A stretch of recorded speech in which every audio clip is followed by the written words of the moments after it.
Analyse marché du maïs du 6 mai 2019. Maïs stable sur la semaine.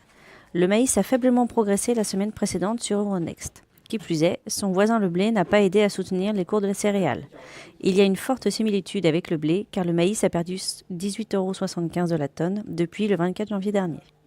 Malheureusement, la céréale n'arrive pas à casser cette résistance oblique, ce qui représente un signe plutôt négatif. Le MACD évolue en dessous de sa ligne de neutralité, égale à 0, mais reste au-dessus de sa ligne de signal. Concernant le RSI, celui-ci évolue toujours en dessous de sa zone de neutralité, égale à 50, mais se situe au-dessus de la moyenne mobile 20 jours. Les vendeurs ont la main mise sur le marché à l'heure actuelle. Enfin, on constate que la moyenne mobile 10 et 20 jours se situe en dessous de la ligne des prix, support en cas de chute, alors que la moyenne mobile 50 jours évolue toujours au-dessus de la ligne des prix. Scénario, le RSI a dessiné une divergence haussière, mais celle-ci n'a pas été confirmée. En effet, hormis un rebond technique, le maïs ne s'est pas retourné à la hausse. Il faudra surveiller la ligne de tendance baissière, résistance oblique, qui sera déterminante dans l'évolution court terme des cours du maïs.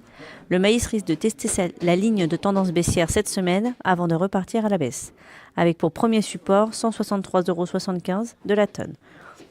Une cassure de cette résistance oblique pourrait emmener les cours à 170 € la tonne. Avis court terme, une semaine.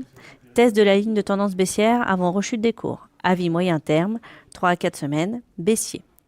L'avis de Thibaut cette semaine est baissier pour le maïs.